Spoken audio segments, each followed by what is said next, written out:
اللهم آمين اللهم آمين अगर अज़ान पे माशूक नवाशुद का शाशे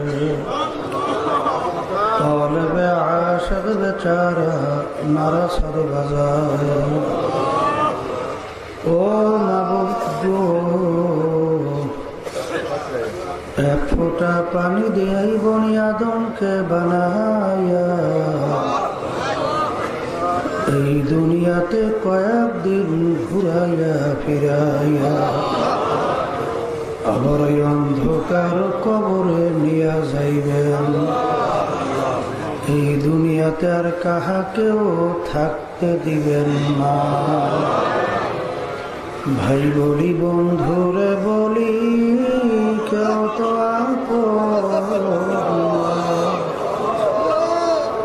ভাবিয়া চিন্তা করিয়া দেখিলাম মহলা ওই অন্ধকার কবরে আপনি সারা কেহ আপন হবে না। ربنا آتنا في الدنيا حسنة وفي الآخرة حسنة وقنا عذاب النار رب ارحمهما كما ربياني صغيرا سبحان ربك رب العزة عما يصفون وسلام على المرسلين والحمد لله رب العالمين وعليكم السلام ورحمة الله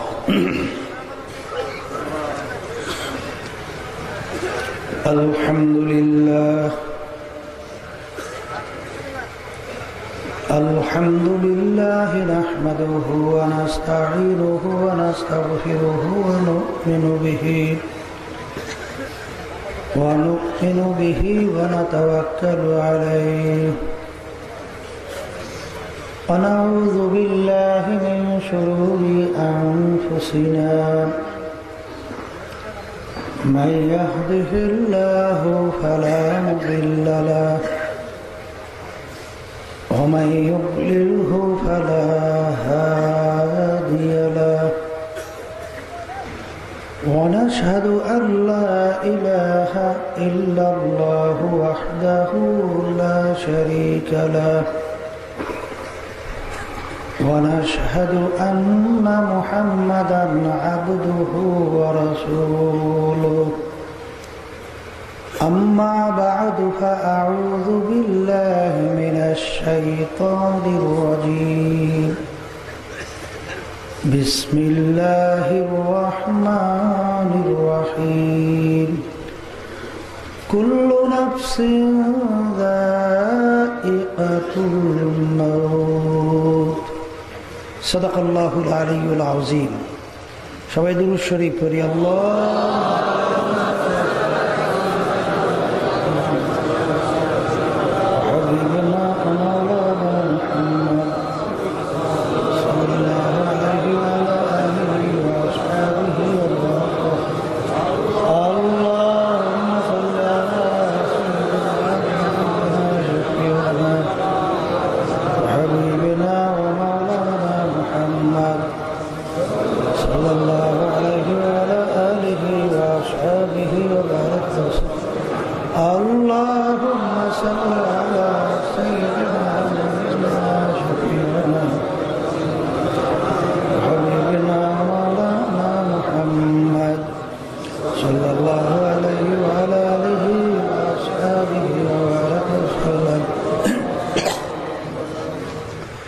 শুকরিয়া আদায় করতেছি মহান রব্বুল আলামিনের দরবারে। রব্বুল আলামিন আপনাকে আমাকে দুনিয়ার সমস্ত কাজ থেকে বিরত রেখে উলামায়ে কেরামদের মজলিস, বিশেষ করে জাকিরিন শাকিরিন বান্দাদের মজলিস ফিতনা ফাসাদের যুগ, দ্বীনি মাহফিলে আসার বসার আলোচনা করার শোনার যে তৌফিক দান করলেন, শুকরিয়া তো সবাই বলি আলহামদুলিল্লাহ। অনেক লোকের কানে মাহফিলের দাওয়াত পৌঁছার পরেও তারা কিন্তু মাহফিলে আসে নাই। আবার তালাশ করলে দেখবেন বহু দূর থেকে কষ্ট স্বীকার করে আমার অনেক ভাইরা মাহফিলে পাগলের মতো সইটা চলে আসছে। মান জাদ্দা ওয়াজাদা যে যে জিনিস পাওয়ার জন্য চেষ্টা করে ওই জিনিসে পাইয়াও যায়। আব্বাজান দাদাজান বলতেন, দিনই মাহফিলে প্রথম থেকে শেষ পর্যন্ত থেকে বাড়ি বিদায় হয়ে চলে গেলে আমলনামার মধ্যে কমপক্ষে 50 লক্ষ নেকি এরকম জমা হতেই পারে না। নিয়াত যাদের সহি, আল্লাহকে রাজি খুশির উদ্দেশ্যে যারা আসছেন, আল্লাহ রাব্বুল আলামিন তাদের আমলনামার মধ্যে লক্ষ লক্ষ নেকিও দান করবে। এত নেকি পাওয়া যাবে জানার পরেও আশেপাশে রাস্তাঘাটে দোকানে বাজারে ঘরে আমার অনেক ভাইরা দুনিয়ার বিভিন্ন গল্পে লিপ্ত, কেউ টেলিভিশন সাইরা ড্যান্স গানে লিপ্ত, কেউ বিভিন্ন হারাম কাজে টাসের আড্ডায়, জুয়ার আড্ডায়, মদের আড্ডায়। সুযোগ ছিল মাহফিলে আসতে পারত, আসে নাই। কারণ হিসেবে আব্বাজান রহমাতুল্লাহি আলাইহি বলতেন, বুঝের অভাব, আর এই বুঝের জন্যই মাহফিলের ব্যবস্থা। আল্লাহ রাব্বুল আলামিনের কাছে দোয়া করেন, রব্বুল আলামিন আপনি আমাদেরকে দ্বীনের সহি বুঝদান করেন। আল্লাহ মাইকেলারা দূরের মাইকের শব্দ কমাইয়ে দেন, আর প্যান্ডেলের ভিতরে মাইকের শব্দ বাড়াইয়া দেন। বারবার বলার পরও কথা বোঝেন না, বোঝেন না? দূরের শব্দের মাইকের শব্দ কমান, আর প্যান্ডেলের ভিতরে শব্দ বাড়ান। মাইক ফিটিং করতে আমার খালি দায়িত্ব ছিল মাহফিল করান।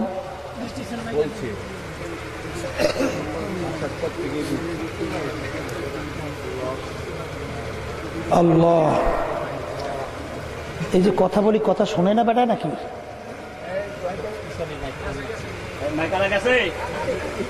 দূরের মাইকে শব্দ কমাইতে কন, আর এই প্যান্ডেলের ভিতরে মাইকে শব্দ বাড়াইতে বলেন।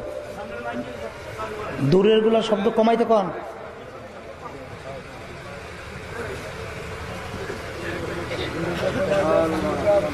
আল্লাহ,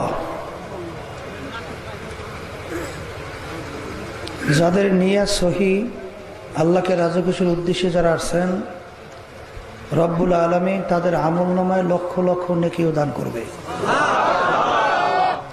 এত নেকি পাওয়া যাবে জানার পরেও আশেপাশে রাস্তাঘাটে দোকানে বাজারে ঘরে আমার অনেক ভাইরা দুনিয়ার বিভিন্ন গল্প লিপ্ত, আসার সুযোগ থাকা সত্ত্বেও আসে নাই।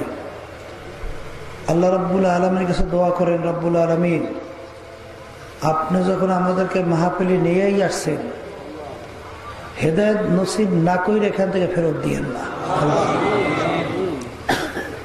হাদিসের ভিতরে আসছে, মাইয়ুরিদিল্লাহু বিহি খায়রান ইউফাক্কিহু ফিদ্দীন, আল্লাহ যাকে ইচ্ছা করেন দ্বীনের সহি বুঝ দান করে।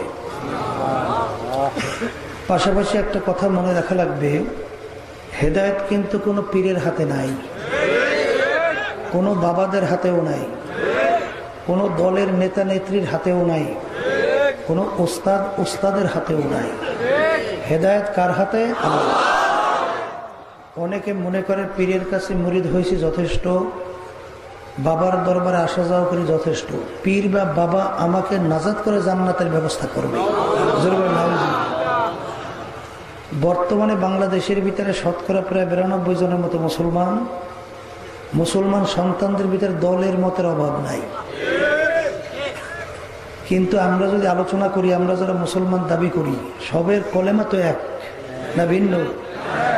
আল্লাহ নবী, কোরআন কারীম, হাদিস। ইহুদি নাসারা, খ্রিস্টান, ইসলাম বিদ্বেষী চক্র মুসলমানদের ঈমান ধ্বংস করার জন্য ডিভাইডেড তৈরি করে শক্তি ধ্বংস করার জন্য বিভিন্ন প্রক্রিয়া তামাম দুনিয়াময় কাজ করতেছে। অংশ বাংলাদেশেও চলছে। এরা কিন্তু পীরও সাজাইছে, এরা কিন্তু বাবাও সাজাইছে, এরা কিন্তু মুফতি মুহাদ্দিস ইমামও সাজাইছে, এরা কিন্তু ইসলামের নামে দলও সাজাইছে। কথা ঠিক না? সবসময় মনে রাখা লাগবে, আল্লাহর নবী বলে গেছেন, আমার আগের নবীর উম্মতের ভিতরে দল ছিল 72, আমার উম্মতের ভিতরে দল হইবে 73।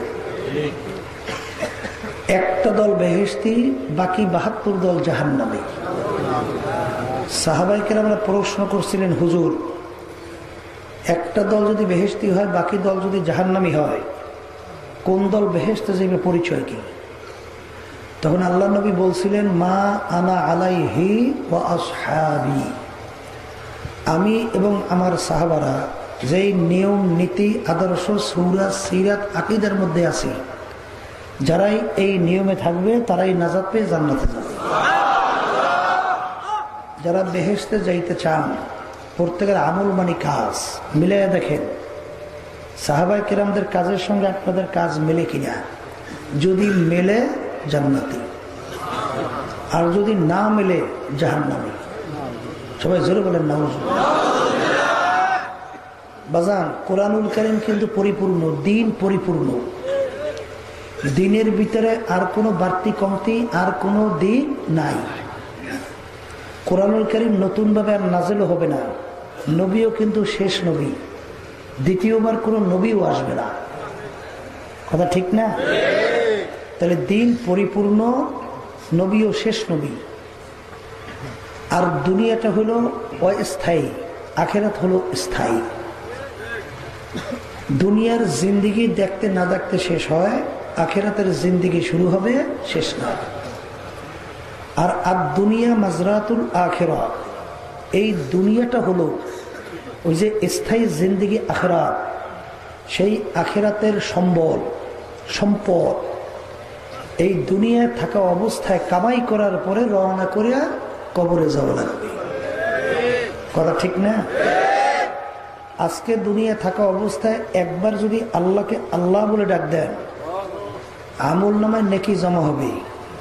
আর কবরে যাইয়া শত শত বছর আল্লাহকে ডাকবেন, একটা নেকিও তো আর আমল নামায় জমা হবে না। এখন অনেকে কিন্তু মুসলমান হওয়ার পরেও আলেম ওলামা তাদের কথাবার্তা তারা শুনলে কোনো গুরুত্বও দেয় না, আর সেই অনুযায়ী চলেও না। হয়তোবা অনেকে নাস্তিকদের কথায় পড়ে গেছে। তারা কিন্তু বলে যে যা দেখি না তা বিশ্বাসও করি না। আর নাস্তিক কবিরা বলে, নগদ যা পাও হাত পেতে নাও, বাকির খাতায় শূন্য থাক, লাভ কি শুনে দূরের বাধ্য, মাঝখানে যে বেজায় ভাব। নাস্তিক কবি বলতে চায় দুনিয়াটা হইল নগদ, আনন্দময়, চিত্ত বিনোদনের জায়গা। এখানে যা কিছু পাও উপভোগ করো। ওই যে একটা শোনো আখেরাত, এটা মাঝখানে বেজায় ফাঁকি, কিছু হবে না। যদি বলেন না, এই জন্য দেখবেন আমেরিকার প্রেসিডেন্ট ছিল, সে কিন্তু বইলে গেছে, government of the people, by the people, for the people. এক কথায় তিনি বুঝাতে চান সমস্ত ক্ষমতার মালিকই জনগণ, আল্লাহর ক্ষমতার মালিক নাই। জোরে বলে নাউজুবিল্লাহ। ডারউইনের কথা শুনছেন, সে বলছিল মানুষ নাকি আল্লাহ সৃষ্টি করে নাই, মানুষ নাকি বানর থেকে সৃষ্টি হয়েছে। সেই থিওরি থেকেই কিন্তু গণতন্ত্রের এই আবিষ্কার। এইটা কিন্তু বাংলাদেশের ইউনিভার্সিটিতেও পড়ায়। এই জন্য দেখবেন সিংহবাগ ইউনিভার্সিটির ছেলেরা নাস্তিক মনে হয় তৈরি হয়। ওই শুনছি ইউনিভার্সিটি এক ছেলে বলছিল যে আমার দুঃখ যে আমি মানুষকে এখনো কেন বুঝাতে পারলাম না আল্লাহ বলতে কিছু নাই। এইরকম ভাবে কিন্তু বাংলাদেশের ভিতরে এত মুসলমান থাকার পরেও দেখবেন শিক্ষার ভিতর থেকে ইসলামের নামগন্তটুকু পুরো পর্যন্ত উঠে ফেলছে, নবীর ইতিহাস উঠে ফেলছে, সাহাবায়ে কেরামদের ইতিহাস উঠে ফেলছে। সেখানে কি বসায়? নাস্তিক কবি লিখছিলেন, ওই বই আমরা পড়ব না, ছোবও না, যেই বই আমাদেরকে ভয় দেখায়। নাউজুবিল্লাহ। অর্থাৎ কোরআনুল কারীম ঘুষখোর, সুদখোর, এরকম অত্যাচারী জালেম, তাদের ব্যাপারে জাহান্নামের ভয় দেখাইছে না, তো ওই বই আমরা পড়বও না, ছোবও না। নাউজুবিল্লাহ। আমি আমার বাজানদারকে বলবো, এমন কোন জাতি দুনিয়াতে নাই যেই জাতি পরকাল বিশ্বাস করে না। হিন্দুরাও করে, খ্রিস্টানরাও করে, অন্য সমস্ত বিজাতিরাও করে। মুসলমান আমরাও তো পরকাল বিশ্বাস করি, কিন্তু আজ পর্যন্ত মুসলমান জাতি ছাড়া অন্য কোনো জাতি দুনিয়ার মধ্যে চ্যালেঞ্জে টিকতে পারে নাই। একমাত্র মুসলমান জাতি চ্যালেঞ্জের মাধ্যমে দুনিয়ায় বুক ফুলাইয়া গলা টান করে বাইচে আছে। কথা ঠিক? এই জন্য আমার বাজানদেরকে বলবো, পর্দার মা বোনদেরকে বলবো, কোরআনুল কারীম কিন্তু সত্য, আর কোরআনুল কারীমের ভিতরে যা যা বলছেন তাও সত্য। কথা ঠিক না? তা কোরআনুল কারীমের যে বেনমাজির জন্য যারা নামাজ পড়ে না, জাহান্নামের ঘোষণা আল্লাহ দিয়েছেন, তাও তো সত্য। বেরোজগারদের জন্য যারা রোজা রাখে না, তাদের জন্য জাহান্নামের হুকুম, তাও তো সত্য। যারা পর্দা করে না, তাদের জন্য জাহান্নামের হুকুম, তাও তো সত্য। হারাম মালের দ্বারা রক্ত এবং গোশত তৈরি হবে, তার জায়গা জাহান্নাম ছাড়া হবে না, তাও তো সত্য। যারা নাকি সুন্নাত তরিকায় চলে না, তারা যে নবীর সুপারিশ পাবে না, তাও তো সত্য। যেন বলেন কথা ঠিক কিনা? মিথ্যুকের জন্য জাহান্নাম, জালেমের জন্য জাহান্নাম, তা তো সব সত্য। কিন্তু কোরআনুল কারীম সত্য বলে ঠিক, কিন্তু দেখা যায় অনেক মুসলমান নামাজ পড়ে না। কি কথা কন? মুখে বলছে সত্য, কাজে তো নামাজ পড়ে না। আচ্ছা, মুখে বলে সত্য, রোজা রাখে না। কথা কন না? মুখে বলে সত্য, পর্দা করে না। মুখে বলে সত্য, হারাম হালাল তমিজ করে খায় না, চলে না। কি কথা কর? মুখে বলে সত্য, কথায় কথায় মিথ্যা কথা বলতে অনেক সময় চিন্তাও করে না। মুখে বলে সত্য, জুলুম করতে অনেক ক্ষেত্রে চিন্তাও করে না। তাহলে সত্য বলছে, বাস্তবে তার প্রমাণ দেখা যায় না। এর কারণ কয়েকটা হইতে পারে। একটা হইতে পারে এই যে, হুজুর বিশ্বাস করি কথা ঠিক আছে, কিন্তু এখন একটু হুজুর তালবাহানা করে চললে বললিয়া, বুড়ো হইলে তওবা করিয়ে না। কথা বলছে, আশায় রয়েছে। কিতে রয়েছে? আল্লাহ গফুরুর রহিম। ওই আমার এখনো মনে পড়ে, চরমনাইতে একজন লোক, এই আমাদের সঙ্গে খুব ভালো সম্পর্ক, নামাজ টামাজ পড়ে না। তা আমি একদিন বলি যে, ব্যাপার কি, আপনি যে নামাজ টামাজ পড়েন না? বলে হুজুর, বলে আল্লাহ তো ঘোষণা করছেন গফুরুর রহিম। আল্লাহ গফুরুর রহিম ঘোষণা করছেন না, তাই সেই দিকে তাকাই রয়েছি, আল্লাহ মাফ করে দিবি। তখন আমি বললাম, ওরে সর্বনাশ, এতে কায়দা ভালোই তো দেখা যায়। হ্যাঁ, আমি বললাম, ভাইজান বলেন তো, মালিক কোন গোলামের উপরে দয়া আসে? যেই গোলাম মালিকের হুকুম অনুযায়ী চলে। আর মালিক যদি বলে যা ডাইনে, গোলাম যদি যায় বামে, মালিক যদি বলে চলে সামনে চল, যদি যায় পিছনে, কথা মোটেও মানে না। এই গোলামের প্রতি মালিকের কোনো দয়া আসে? তাহলে আপনি গফুরুর রহিম বলছেন, কিন্তু মালিকের হুকুম মানবেন না, আপনার প্রতি দয়া আসবে, এটা বুঝলেন কিভাবে? জোরে বলে কথা ঠিক।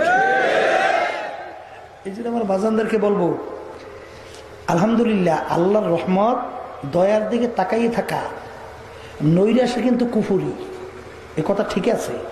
কিন্তু দয়া আসবে কার প্রতি? যে মালিকের হুকুম অনুযায়ী চলবে। মালিকের হুকুম অনুযায়ী চলবেন না, উল্টে ফুলটে করবেন, আর দয়া আসবে, এটা কিন্তু কঠিন ব্যাপার। কথা ঠিক? এই জন্য বাজানদেরকে বলবো যে, যারা নাকি বসে রয়েছেন আশায়, পরে তওবা করবেন, এদেরকে আল্লাহ স্মরণ করায় দেওয়ার জন্য বলছেন, আল্লাহকুমুত তাকাসুর হাত্তা যুরতুমুল মাকাবির। আরো বাঁচবো, আরো অমুক টমুক সমুক অনেক কিছু করব। আল্লাহ বলতেছেন, এই আশায় থাকতে থাকতে হঠাৎ একদিন দেখবে মালাকুল মউত আজরাইল হাজির হয়ে গেছে। আমি আমার বাজানদেরকে বলবো, এমন একটা লোক দুনিয়ায় বের করতে পারবেন এই তার সমস্ত আশা পূরণ করার পরে কবরে গেছে? পাবেন? আশা শেষ আছে? এই 5-7 দিন হইবে, চরমনাইতে আমাদের বাড়ির পাশেই আমাদের আত্মীয় হয়, একটা ছেলে কাজ করতেছে, আমি বসে রয়েছি, হঠাৎ বললো কি যে কারেন্টে শর্ট করছে, নিয়ে গেছে বিশেষেরা, এর ভিতরে কোনো বরিশাল, এরপরে শব্দ আসে নাই। আসলে কে কখন কোন সময় রওনা করবে এটা তো কারো জানা নাই। জোরে বলেন কথা ঠিক কিনা? তা যারা আশায় বসে রয়েছেন আমার বাজানদেরকে বলো খবরদার, বাকির নাম কিন্তু ফাঁকি। কিন্তু যারা নাকি যুবক আছেন এরা তো মনে মনে বলতে পারেন হুজুর এখন তো যুবক মানুষ, বুড়ো হইলে সব ঠিকঠাক হয়ে যাই বেয়ানে। ওই আব্বাজানের কথা মানুষ মনে পড়ে, এক লোক এসে আব্বাজানের কাছে তার ছেলের ব্যাপারে দোয়া চায়, হুজুর আমার ছেলের জন্য একটু দোয়া করেন, আমার ছেলেটা ইঞ্জিনিয়ার হয়ে গেছে। বাপ খুশি না? তখন আব্বাজান বলেন মাশাল্লাহ আপনি তো খুব খুশি হয়েছেন, আপনার ছেলে কি নামাজ পড়ে? বলে হুজুর নামাজ তো পড়ে না। বলতে আপনি এত খুশি হইলেন ছেলে নামাজ পড়ে না, ইঞ্জিনিয়ার হয়েছেন ভালো কথা। বলে হুজুর ছোট তো, পরে ঠিক হয়ে যাবে। ইঞ্জিনিয়ার হয়েছে এখনো ছোট, ঠিক হইবে কবরে যাইয়া মরলে ইয়ার পর। জোরে বলেন কথা ঠিক কিনা? কিন্তু বাজান যদি যুবক বয়সে কেউ তওবা করতে পারেন, এই তওবার মূল্য কিন্তু অনেক। দরজওয়ানি তওবা করদাম শিওয়ে পয়গম্বরি, ওক্তে পীরে গিরগে জালেম মিশাওয়াদ পরহেজগারি। যুবক বয়সে যদি আপনি তওবা করতে পারেন, আল্লাহ রাব্বুল আলামিন আপনার মর্যাদা নবীজের মর্যাদা নিয়ে পৌঁছেই দেবে। কারণ একটা বাঘ বুড়া হইতে হইতে দাঁত পড়িয়ে গেছে, নখ বতা হয়ে গেছে, শরীরের শক্তি কমিয়ে গেছে, এই সময় যদি বসে বসে তওবা করে জীব হত্যা মহাপাপ, আমি আর জীব হত্যা করব না, এই তওবা, আর যখন আর দাঁত ছিল, ওর নখ ছিল, শক্তি ছিল, তখনের তওবা দিন আর রাত্র পার্থক্য। এখন ও হত্যা করবে কি দিয়া? ও তো শরীরে শক্তিই নেই। ধরবে কি দিয়ে? ওর তো নখই নাই। খাইবে কি দিয়ে? তোর দাঁতই নাই। যেটা বলেন কথা ঠিক কিনা? অনেক আমার মুরব্বীরা আছে এখন লাঠি নিয়ে হাঁটে, ঠিক মতো হাঁটতেও পারে না। হ্যাঁ, যদি জিজ্ঞাসা করা হয় বাজান কি তালাশ করেন, মনে হয় যেন মুরব্বী বলতেছেন বাজান লাঠি দিয়ে তালাশ করি আমার জওয়ানিটা কোথায় গেল। কিন্তু লাইটা স্বাভাবিয়া হুদু, কোনো দিনের এই জওয়ানি ফেরত আসবে না। এই জন্য আমার যুবক বাবাদেরকে বলবো, কিয়ামতের ময়দানে আল্লাহ রাব্বুল আলামিন যেদিন কোনো ছায়া থাকবে না, একমাত্র আল্লাহর স্পেশাল আরশের ছায়া ছাড়া, সেদিন যে 7 প্রকার লোককে আল্লাহ ডাইকে আরশে ছায়া দান করবে, তার ভিতরে এক প্রকার ওই যুবক, যেই যুবক তার জওয়ানিটা আল্লাহ রাস্তায় কাটাতে পারবে। এই জন্য আমার যুবক বাবাদেরকে বলবো, বাজান আশায় বৈশে রয়েছ বুড়ো হবা, তোমার সে অনেক অল্প বয়সের যুবক দুনিয়া থেকে বিদায় নিয়ে কবরে যায় নাই, কথা কর না কা? আর আল্লাহর নবীর ওই দোয়ার মধ্যে তোমরা পড়তে চাও না? আল্লাহ নবী কি বলছেন? যুবকেরা আমার দিনের সহযোগিতা করছে আর বুড়োরা বিরোধিতা করছে। তাই আমার যুবক বাবাদেরকে বলবো, আল্লাহর হাবিব যে যুবকদের জন্য দোয়া করছেন, সেই দোয়ার মধ্যে তোমরা পড়তে চাও না? কথা কয় না কা? চাও? আল্লাহ আপনি কবুল করেন। এই জন্য আমার বাজানদেরকে বলবো, আশায় যারা বসে রয়েছেন ফাঁকি, কি কথা কন না কা? যারা কান ফাঁকি না। আমি অনেক সময় বলি আশার কিন্তু শেষ নাই। যে মেম্বার হয়েছে তার কিন্তু আশা থেকে একটু চেয়ারম্যান হইতে পারতাম, যে চেয়ারম্যান হয়েছে তার আশা একটু এমপি হইতে পারতাম, যে এমপি হয়েছে তার আশা একটু মন্ত্রী হইতে পারতাম, আবার দেখবেন প্রধানমন্ত্রী হইতে পারতাম। একটা দেশ চালায় পরিচালনা কি গো পোষে, পাশের আর একটা দেশ চালাইতে পারতাম। কি কথা কান না? এই ক্ষেত্রে যে আমার আব্বাজান বলছিলেন, কে বলতে পারবেন এমন একটা লোক আছে যে হুজুর আমার এত টাকা হইলে সংসার চলে? কেউ হিসেব দিতে পারবে? কথা কর। রিক্সাওয়ালা বা রাস্তা রিক্সা চালায়, তারা তো সংসার চলে না, চলে না? এরপর যাইয়ে দেখবেন অনেক কোটিপতি, তারাও সংসার চালায়, তারপর দেখবেন তাদের চাহিদার শেষ নেই। 1 কোটি হয়েছে, 2 কোটি কেমনে বানাইবে, এই জন্য পাগল রাত দিন ঘুম দেয়। হ্যাঁ, এরপর দেখবেন এদের কাছে যদি কিছু দিনের সহযোগিতার জন্য বলেন, ওরে সর্বনাশ, মনে হয় যেন এমন ভাবে মুখ করছে আর মেলে না। কি কথা করে। আবার দেখবেন কোন গরিব মানুষ এদের কাছে কিছু চাইতে চায়, খিটখিট হয়ে যায়, মেজাজ খারাপ করে, এটা বাইর কর। এ কপাল পরা। আল্লাহ তোমাকে অর্থ দান করছে, তাকে গরিব বানাইছে, তোমাকে আল্লাহ জাকাত দেওয়ান্য বানাইছে, তাকে নেওয়ান্য বানাইছে। আল্লাহ তোমাকে ইচ্ছা করলেও তো জাকাত নেওয়ান্য বানাইতে পারো। কপাল পরা, শুকরিয়া আদায় করতে পারো না যে আল্লাহ তুমি আপনি আমাকে সম্পদ দান করছেন। কি জোরে বলেন কথা ঠিক কিনা? ওই শুনছিলাম, সত্য মিথ্যা জানি না ঘটনা, অত আমি একজনের কাছে শুনছি, এক আলেম বলছিলেন ঢাকায় খুব বড় ধনী হয়েছে, কয়েকটা গার্মেন্টসের মালিক হয়েছে। মালিক হওয়ার পরে দ্বিতীয় বিবাহ করছে, কইরে এখন স্ত্রী নিয়ে খাইতে আছে, এক পেটে ক্ষুধা, রাস্তার পথিক। সে এসে বাড়ির দরজা বলতেছে, আমার পেটে বড় ক্ষুধা, আমাকে একটু খানা দেন। স্ত্রী বলতেছে, গরিব মানুষ, একটু খানা দিয়ে আসি। কল থো, সে যাও পরে এসো। কিন্তু বাজান, আমার পেটে বড় ক্ষুধা, আমি সহ্য করতে পারি না, আমার তো খানা দেন। এক পর্যায়ে বের হয়ে যে ওর ঘাড় ধাক্কা মারে নাকি ড্রেনে ফেলাই দিস। ড্রেনে ফেলানোর পরপরই, কারণ মাজলুমের দোয়া আল্লাহর দরবারে পৌঁছে কোনো পর্দা থাকে না, সঙ্গে সঙ্গে দোয়া পুষে গেছে। এর ভিতরেই হঠাৎ কিছুক্ষণের মধ্যেই খবর আসছে, অমুক বড় গার্মেন্টসে আগুন লেগে গেছে, এখন আপনাকে তালাশ করতে আছে। এই তাড়াতাড়ি ঘর ফালাইয়া পলাইছে। পলাবার পরে কেস একটার পর একটা হয়েছে। এরপর ওই মহিলার অন্যত্র বিবাহ হয়েছে। পরে হঠাৎ একদিন নাকি এই বাড়ির দরজায় যাই একজনে বলে, আমার পেটে বড় ক্ষুধা, আমাকে একটু খানা দেয়। তখন ওই স্ত্রী বলতেছেন যে গরিব বেচারা, তাকে একটু খানা দেয়। আর বেটাও বলতেছে তাড়াতাড়ি খানা দাও। খানা দেওয়ার পরে হঠাৎ ওই স্ত্রী যখন খানা দিতে গেছে, একটা জোরে চিৎকার মারি পড়ে গেছে।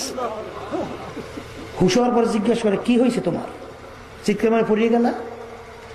কলে না কিছু হয় না, কারণ বলা লাগবে। কলে যে আমার বাড়ির দরজায় আজকে খানা চাইতে আছে, এ আমার স্বামী ছিল। কলে কি হয়েছে, ঘটনা বলো। কলে এরকম কয়েকটা গার্মেন্টসের মালিক ছিল, কোটি কোটি টাকার মালিক ছিল। এক রাস্তার ফকির গেছিল তার বাড়ির দরজায়, খানা না দিয়ে তাকে ধাক্কা দিয়ে ফেলাই দিয়েছে। আর আজকে সে আসছে আবার খানা চাওয়ার জন্য। তখন ওই বেচারা বলতেছে, তুই অর্ধেক ঘটনা বলছো, আর অর্ধেক শুনবা না। যেই ফকিরকে ঘাড় ধাক্কা দিয়ে ফেলাই দিয়েছিল, সেই ফকির আমি। এই জন্য একটা কথা আছে না, সকালবেলায় ধনী রে তুই, গরিব সন্ধ্যা বেলা। সম্পদ কার? তা তুমি এত মাতুব্বারি করো কা? হ্যাঁ, গরিব বেচাদাতে তোমার তো খারাপ লাগে কেন? সেও তো মানুষ। জোরে বলার কথা ঠিক কিনা? এই জন্য আর বাজানদেরকে বলবো, আশার কি নাই, কোনদিন শেষ বলতে বলতে খবর হইব ওদিকে আর দুনিয়াতে না। আশা থাকা যাইবে না। কি কথা ঠিক? আর এক শ্রেণীর আমার বাবারা আছে, তারা হয়তো বা মনে মনে বলতে পারে, হুজুর যা দেখি না বিশ্বাস করি না। আমার দাদা একটা উদাহরণ দিয়ে বলতেন যে, কপাল পরা, যা দেখো না বিশ্বাস করো না। তাহলে তুমি যে জ্যান্ত মানুষ আব্দুল করিম, তুমি কি বিশ্বাস করো না তোমার ভিতরে রূহ আছে? কি কথা? আপনার ভিতরে রূহ আছে, বিশ্বাস করেন না? তার রূহটা দেখছেন কেনা? কালা না নীলা না ধলা না লাল, কেউ দেখেন নাই? তাহলে আপনি বিশ্বাস করেন না আপনার ভিতরে রূহ আছে? এইটা বিশ্বাস করলেন না, এটা করলেন কেন? তাই যেই মাওলা আপনাকে ভিতরে রূহ রেখে আপনার হাঁটাইতে চলাইতে কথা বলাইতে পারলো, সেই মাওলা বুঝে আপনার কবরে গোপনে আযাব দিতে পারবে না? কি পারবে? এই জন্য বাজানদেরকে বলবো, খবরদার বাজার, এই কথা বললে টললেন না, যা দেখেনি তা বিশ্বাস করি না। কি এই আর এক শ্রেণীর আছে, ওলামায়ে কেরামদের কথা শুনে সব ঠিক আছে, কিন্তু এরপরেও ফিরতে পারে না। এই কথা ঠিক না? কারণ কি জানেন, শয়তানকে যখন আল্লাহ রাব্বুল আলামিন চিরতরে জাহান্নামের হুকুম দিয়ে বের করছে, তখন শয়তান মাওলার কাছে কসম কাটছে না যে মাবুদ, আপনার ইজ্জতে জ্বালালে আমি কসম কাটিয়ে বললাম যে এই বনি আদমের উসিলে আমি জাহান্নামে চিরতরে হুকুম হয়েছে, ওই জাহান্নামে বনি আদমকে না নিয়ে আমি ছাড়বো না। কি কথা কান রাখা? আল্লাহ রাব্বুল আলামিন বলছেন, ইবলিস তোর এত বড় সাহস, তুই বনি আদমকে জাহান্নামে না নিয়ে ছাড়বি না? তা তুই যাই নিয়ে রাখিস। পাহাড় পরিমাণ মন্দামান্দি গুনাহ করবে, তওবা করবে, সঙ্গে সঙ্গে মা। তো ইবলিস শয়তান তোমার আমার পিছনে লাগিয়ে রয়েছে। এই জন্য আল্লাহ ইবলিস শয়তান সম্পর্কে বলছেন, ইন্না শাইতানা লাকুম আদুউন ফাত্তাখিজুহু আদুওয়া। ইবলিস শয়তান তোমাদের কিন্তু জাহের বাহের প্রকাশ্য শত্রু। ওকে শত্রু হিসেবেই যাইনো, ওকে বন্ধু হিসেবে গ্রহণ করিও না।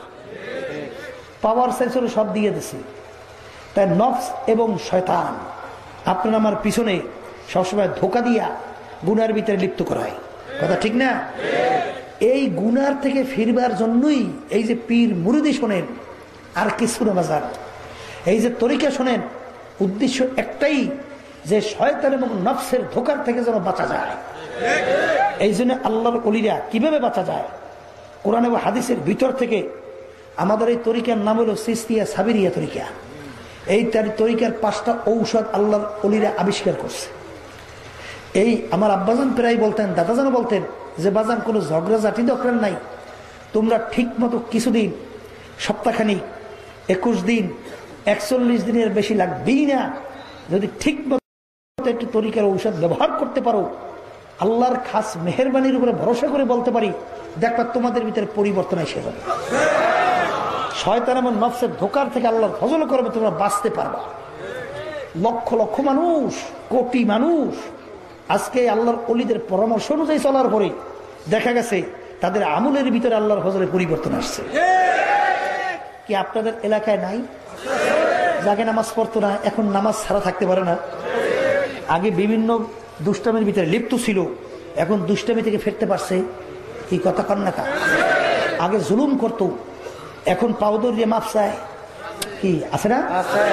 আগে চোখে পানি ছিল না, এখন টপ টপ করে পানি পড়তেই থাকে। আছে না নাই? তাহলে বোঝা গেল এই তরিকা উদ্দেশ্য একটাই, শয়তান এবং নফসের ধোকার থেকে ফিরে যেন মাওলার হুকুম অনুযায়ী নিজের জীবনকে চালাইয়া দুনিয়া থেকে বিদায় নিয়ে কবরে যাইতে পারি। কারণ দ্বিতীয়বার তো দুনিয়াতে ফেরত আসা যাইবে না। কি যেরকম যাবে? বর্তমানে কিন্তু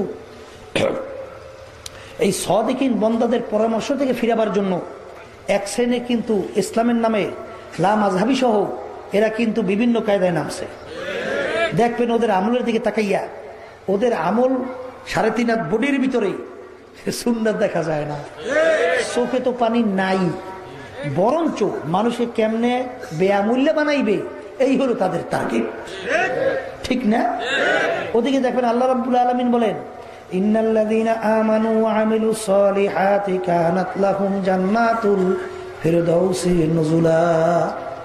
ঈমান আনার পরে যারা আমলে সালেহ করতে পারবা, তাদের জন্য আমি ফিরদাউস বেহেশত রাইখা দিলাম।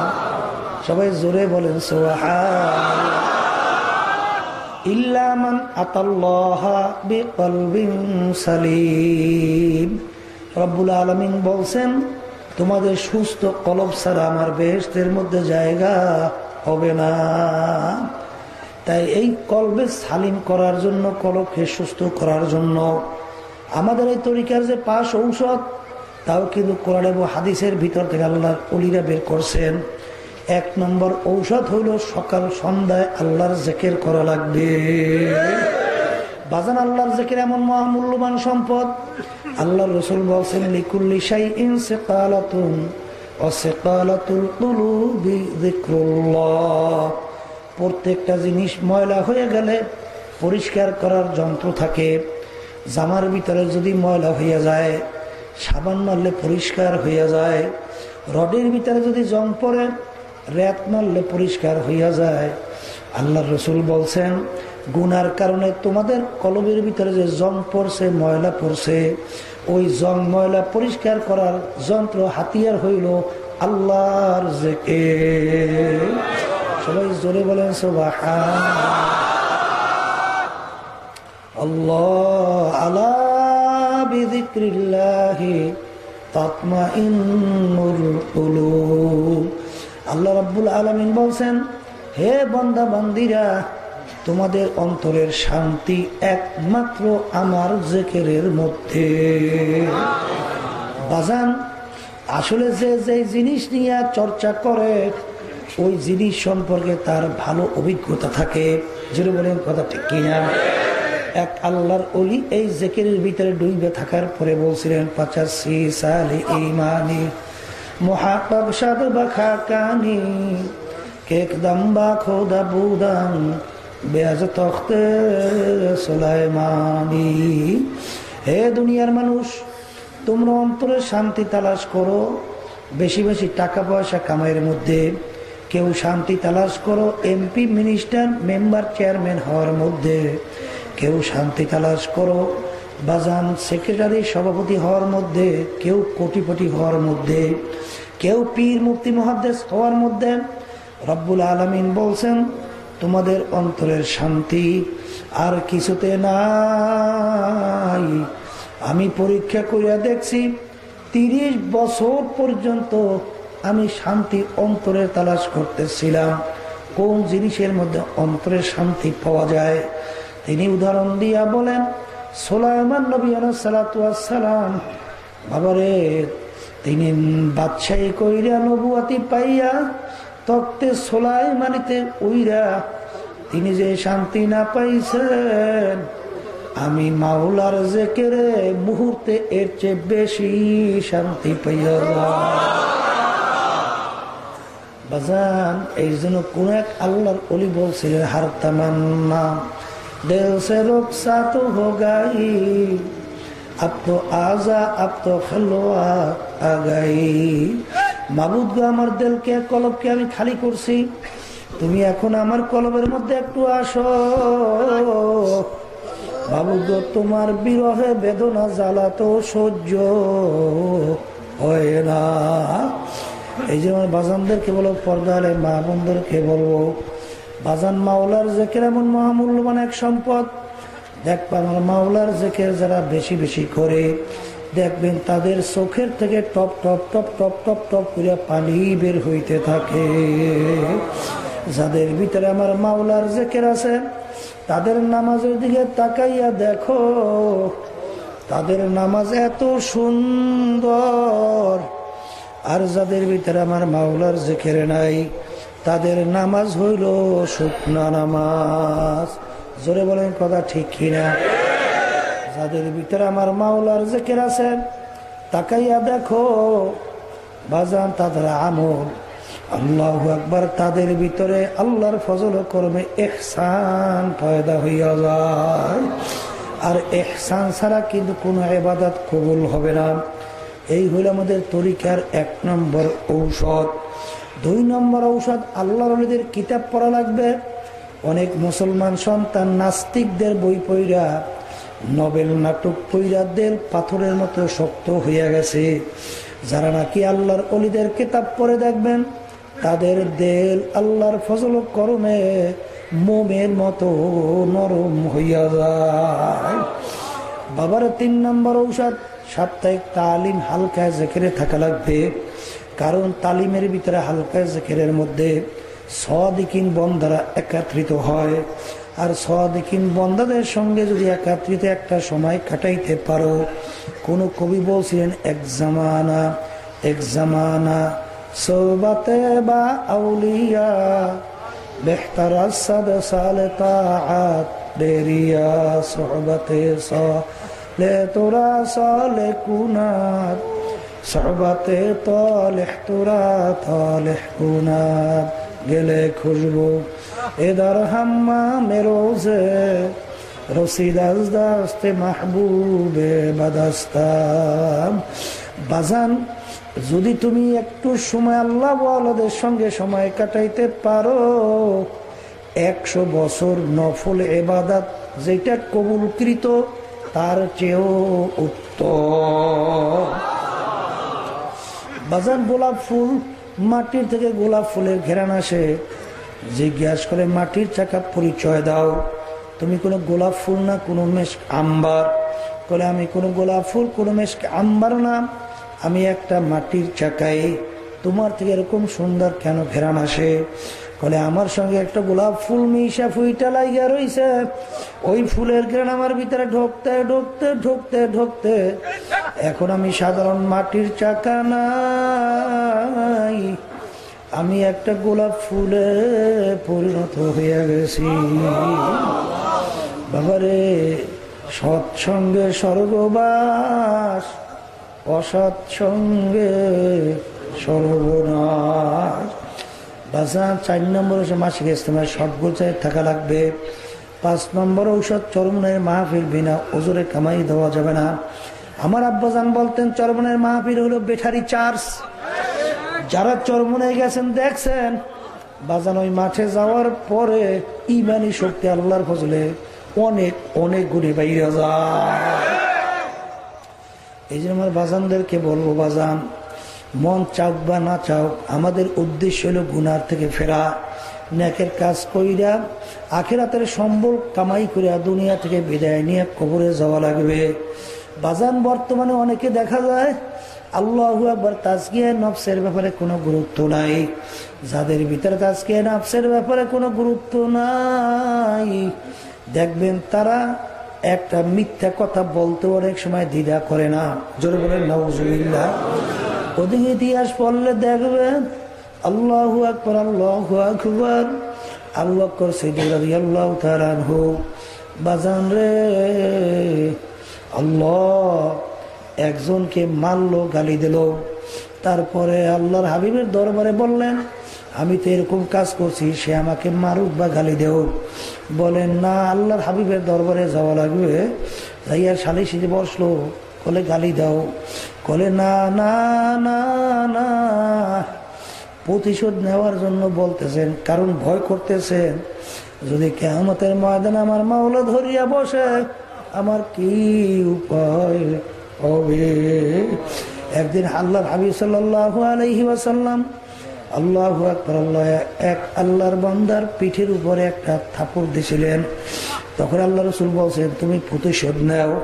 বলি ইয়া রাসূলুল্লাহ, প্রতিশোধ নিতে হইলে তখন আমার গাও খালি ছিল, আপনার জামা মোবারক খোলা লাগবে। আখির আল্লাহর হাবিব যখন জামা মোবারক খুললেন, খতম নবুয়তের আল্লাহু আকবার তার উপরে একটা চুমা মারলো। বলি ইয়া রাসূলুল্লাহ, আমার উদ্দেশ্য ছিল আপনার খতম নবুয়তের সেই মহকটা আমি দেখব। আল্লাহ আমাকে দেখাইলো, আল্লাহু আল্লাহ, আর তুমি জুলুমের পর জুলুম করো। কিন্তু বাজান ভালো করে যাই না রাখো, তুমি একজনকে কষ্ট দেছো, মারছো, বিভিন্ন কায়দায় তুমি যাই না রাখো। তুমি নামাজ পড়তে পারো, রোজা রাখতে পারো, সে যদি তোমাকে মাফ না করে, আল্লাহ রাব্বুল আলামিন কিন্তু হকুল ইবাদ মাফ করবেন না। এই যে আমার বাজানদেরকে বলবো, আল্লাহু আকবার, যার ভিতরে তাজকিয়া নফস হয়ে গেছে সে কখনোই মিথ্যা কথার কাছেও যাইতে পারে না, সে কোনো জুলুমের ভিতরে লিপ্ত হইতে পারে না, সে মিথ্যার ভিতরে জড়াইতে পারে না। বাবারে, সে বিভিন্ন কায়দায় অনেক চরমনায়ের বিরুদ্ধে দেখা যায় অনেক আলেম নামধারী, তারা কিন্তু চরমনায়ের বিরুদ্ধে বিভিন্ন ধরনের বদনাম করে। জোরে বলে নাউজুবিল্লাহ। এ কপাল পোড়ারা, চরমনায় মানুষ যাওয়ার পরে আল্লাহু আকবার, চরমনায় মানুষ যাওয়ার পরে নামাজি তো বেনমাজি হয় না, বরং সব বেনমাজি নামাজি হইয়া যায়। আগে যারা জুলুমের ভিতরে লিপ্ত ছিল এখন জুলুম ছাইরা দেয়, আগে বিভিন্ন সন্ত্রাসীর ভিতরে লিপ্ত ছিল এখন সন্ত্রাসী ছাইরা দেয়।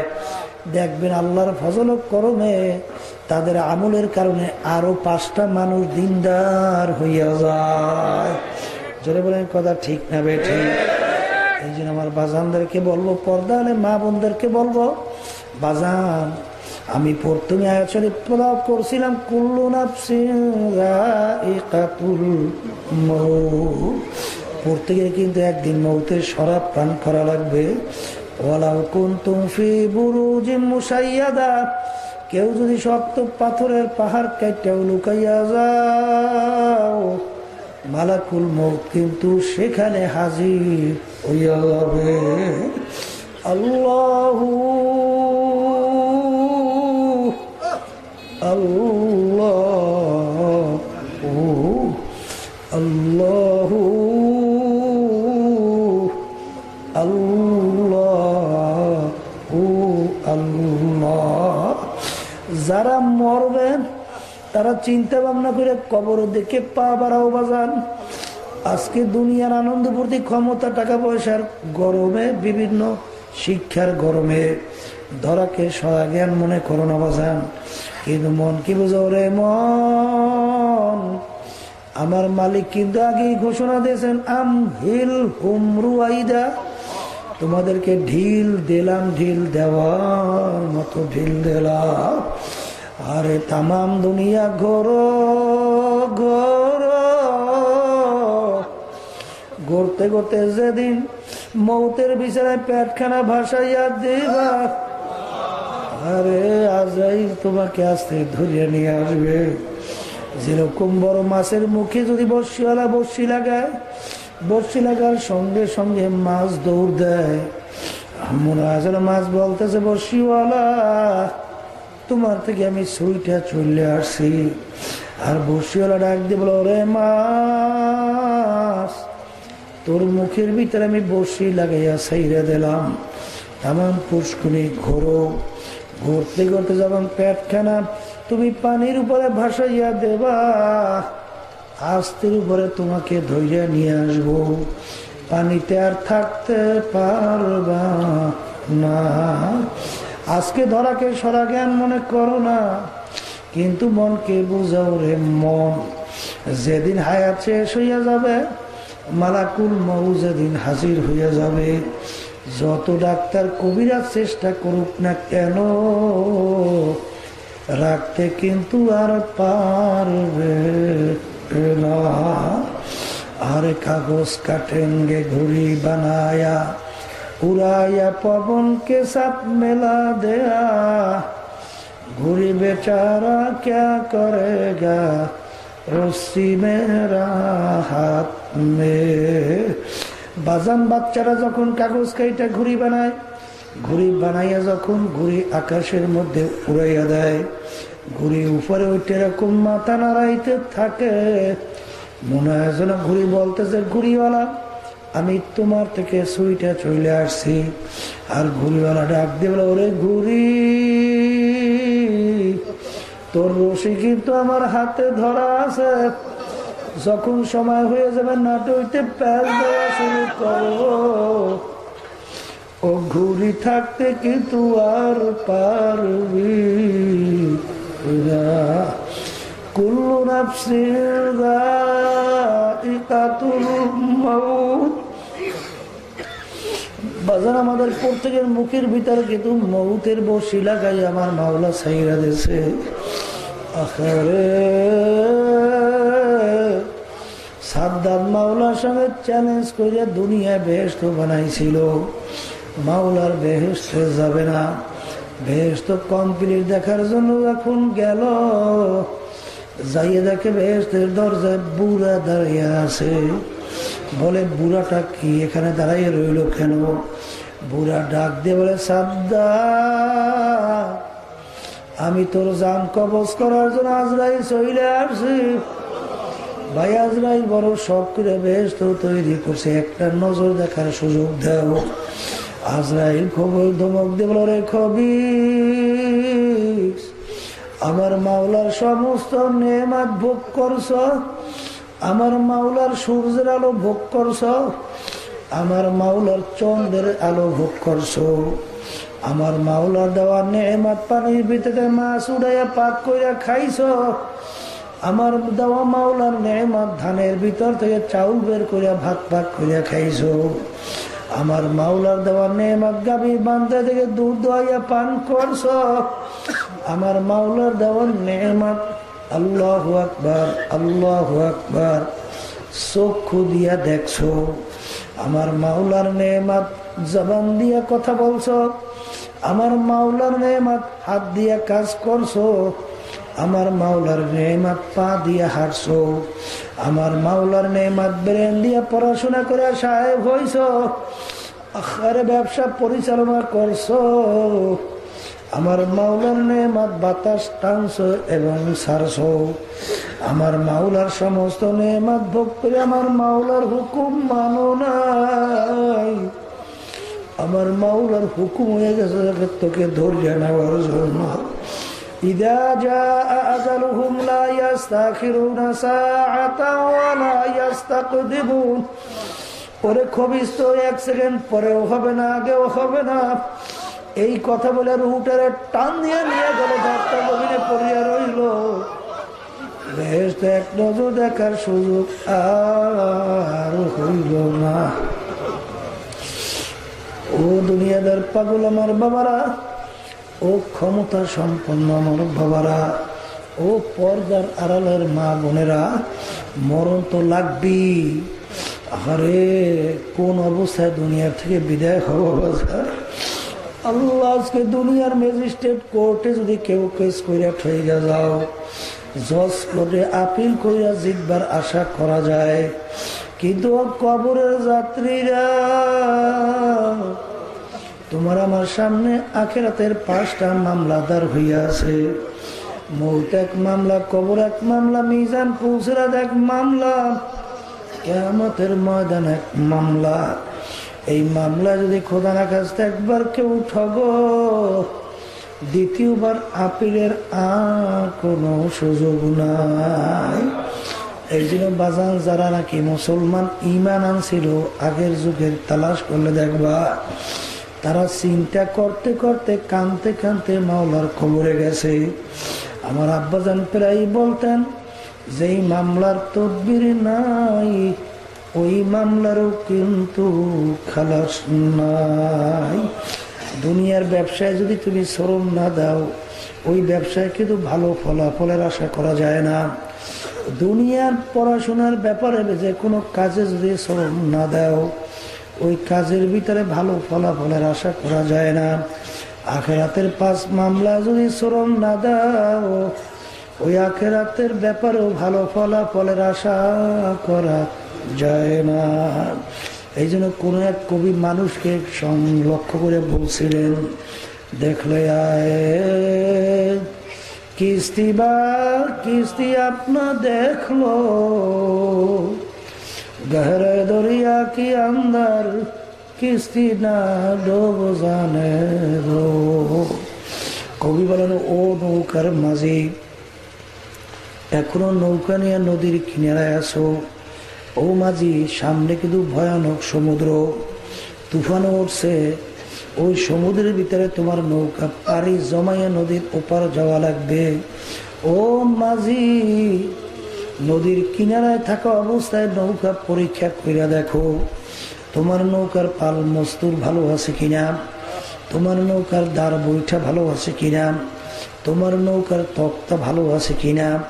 খোদান আকাশটা যদি 75টার নৌকা নিয়া যদি সমুদ্রের ভিতরে পাড়ি জমাইয়া বসো, ও মাঝি, তুফান যখন তোমার 75টার নৌকার ভিতরে ঠাস ঠাস করে বাড়ি মারবে, ওই 75টার নৌকার সমুদ্রে টেকবেও না।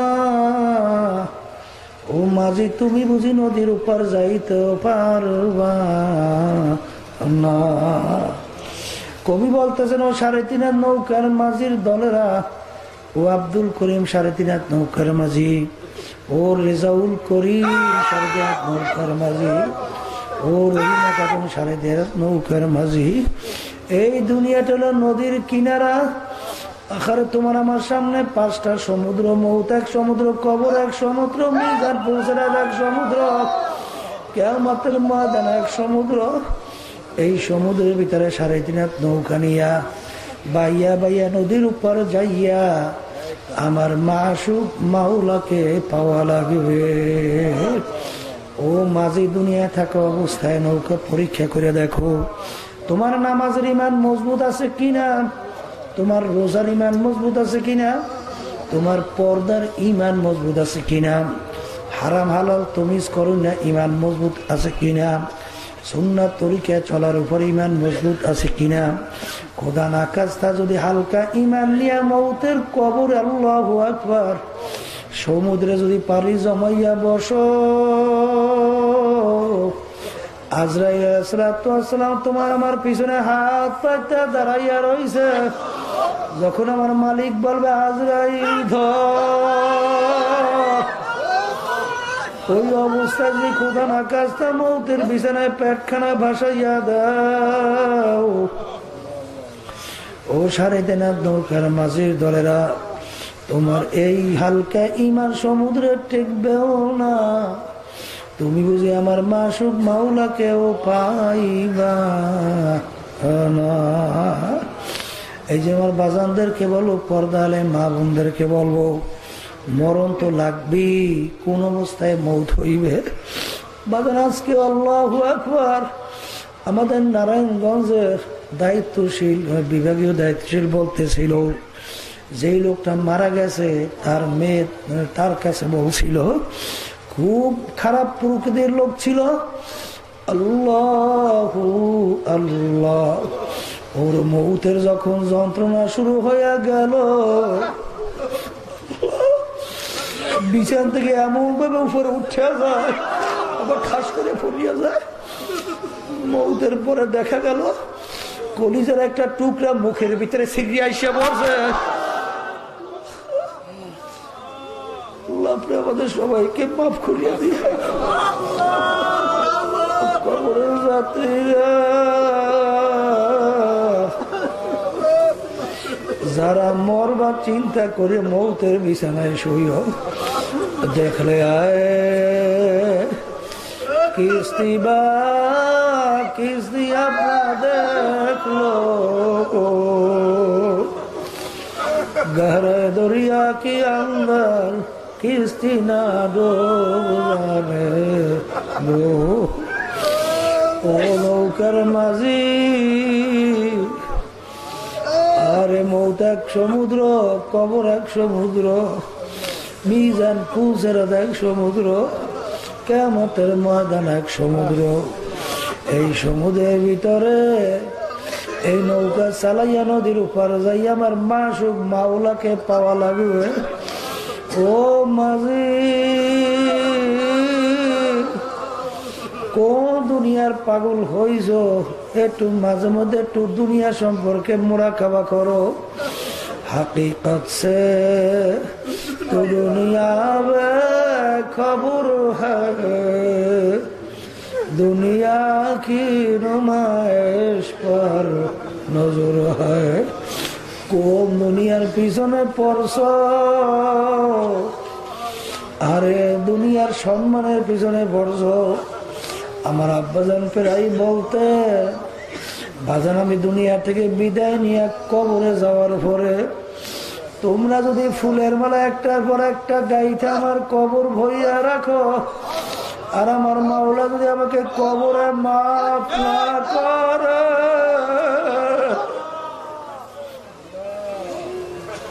ওই ফুলের মালা আমার কিছু আসে যায় না।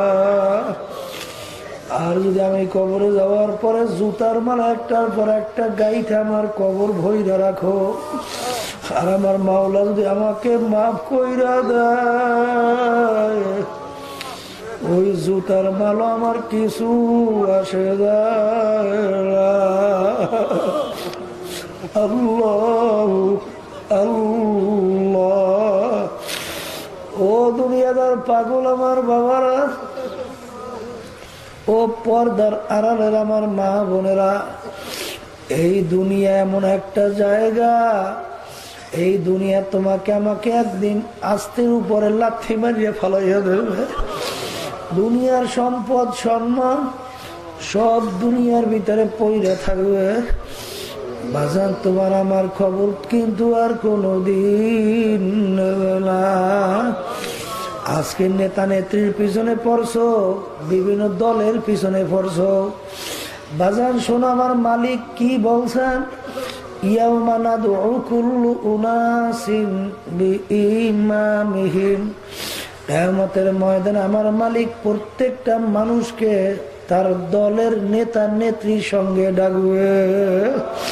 ডাইকে আমার মালিক বলবে তোর নেতা নেত্রী যেদিকে যা, ওদের পিছনে পিছনে তোরা সেই দিকে চলে যা। বুখারী শরীফে হাদিসে আল্লাহ রাসূল বলেন, মান তাশাব্বাহা বিকওমিন ফাহুয়া মিনহু। দুনিয়ার ভিতরে তুমি যেই দলভুক্ত হইয়া চলবা, যেই দলের নেতা নেত্রী মানবা, আল্লাহ নবী বলতেছেন কিয়ামতের ময়দানে তুমি ওই দলভুক্ত হইয়া উঠবা এবং ওই দলের নেতা নেত্রীর সঙ্গে তোমার হাসর হইয়া যাবে। মুখস্থ কইরা বাড়ি যাও, যার সঙ্গে যার মোহাব্বত তার সঙ্গে তার কিয়ামত। ও কবরের যাত্রীরা, আজকে দুনিয়া দলের পিছনে পড়ছো, নেতা নেত্রীর পিছনে পড়ছো, বাজান কিয়ামতের ময়দানে কার সঙ্গে উঠবা চিন্তা করে কবরের দিকে পা বাড়াও। আখারে যেই দুনিয়ার পাগল, যেই দলের নেতা নেত্রী পাগল হইছ, একটু মাঝে মধ্যে একটু মুরাকাবা করো, চিন্তা করো, কবরে রওনা করো। যেদিন তোমার আমার ভিতর থেকে রুহটা বের হইয়া যাবে, এখন তাকাইয়া দেখো আমার কি অবস্থান চলতে আছে। কই আমার স্ত্রীর পাশে এসে ডাক দিয়া বলবে, আরে তুমি আমার কাছে থেকে যাইও না, তোমার বাপের মরাল আশাকে পাহারা দিতে পারবো ওলা।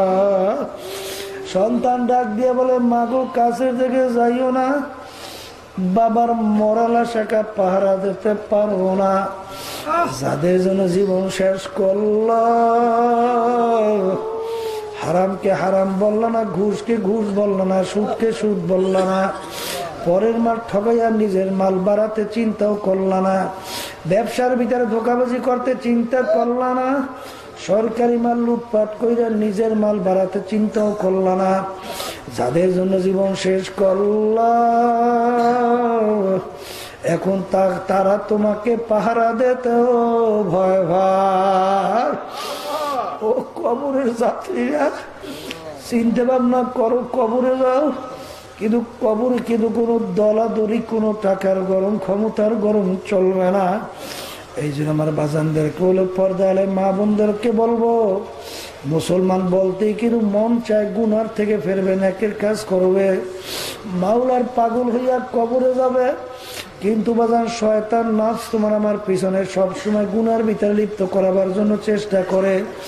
তোমরা যদি ঠিক মতো বাজান ঠিক আল্লাহর খাস বান্দাদের পরামর্শ অনুযায়ী চলতে পারো, দেখবা আল্লাহর ফজল ও করমে দিনের দিন তোমার আমল পরিবর্তন হইয়া যাবে।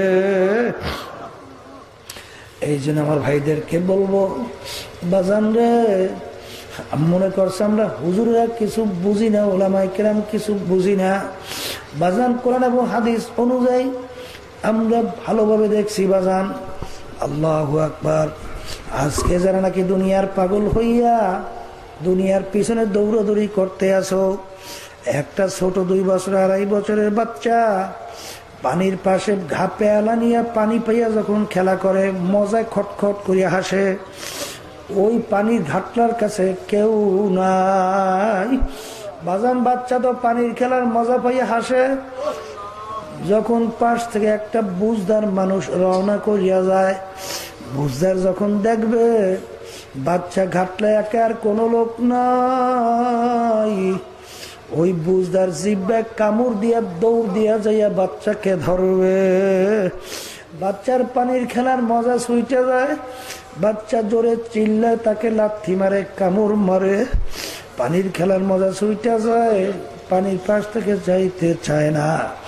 আর বুঝদার ডাক দিয়া বলে, বাচ্চা তুমি তো বোঝো না, তুমি পানির খেলার মজা পাইছো, পানির কাছ থেকে যাইতে চাও না, কিন্তু বাবা খোদা না কাজটা যদি পানির ভিতরে পইরা যাও আর তো বাজান কোনদিন বুঝি আর উঠবা না।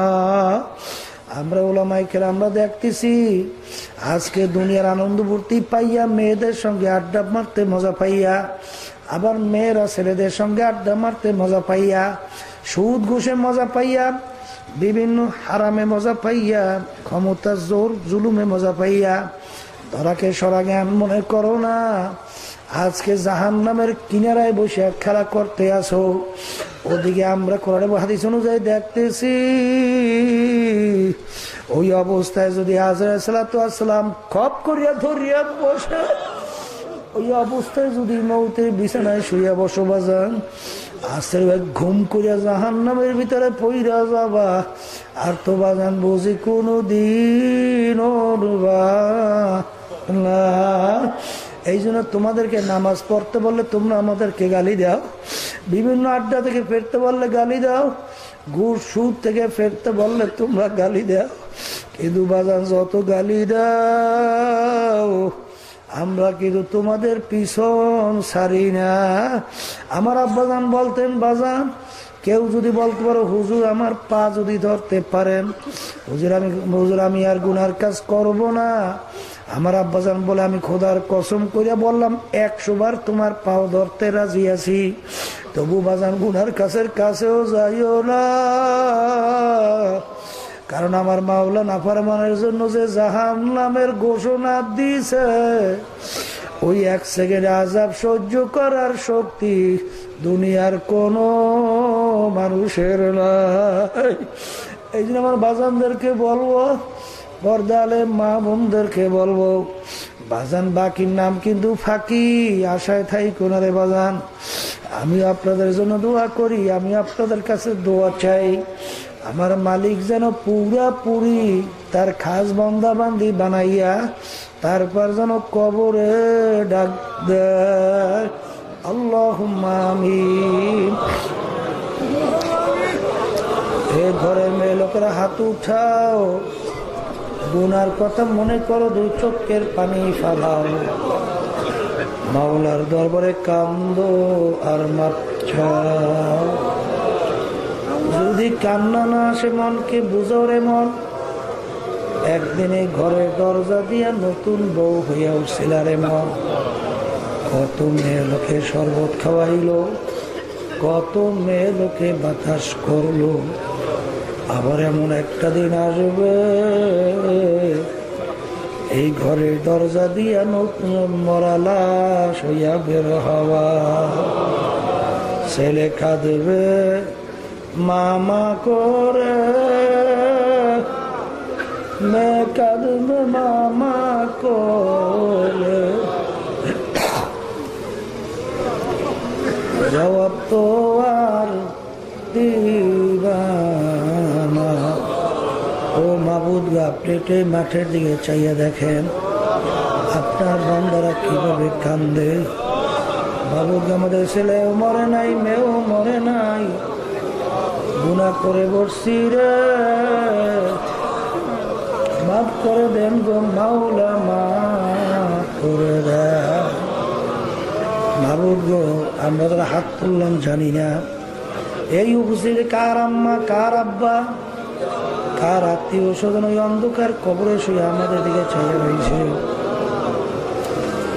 আমরা দোয়া করলাম দয়া মায়া করে আপনি তাদের কবরকে বেহেশতের বাগান বানাইয়া দাঁড়াও। আল্লাহ যাদের উচিলা মাহফিল হইল, যারা মাহফিলের জন্য চেষ্টা খাটনি সাহায্য করলো, সবার উপরে আপনি খাস মেহেরবানি নাযিল করেন আল্লাহ। সুবহান রাব্বিকা রাব্বিল ইজ্জাতি আম্মা ইয়াসিফুন ওয়া সালামুন আলাল মুরসালিন ওয়ালহামদুলিল্লাহি রাব্বিল আলামিন।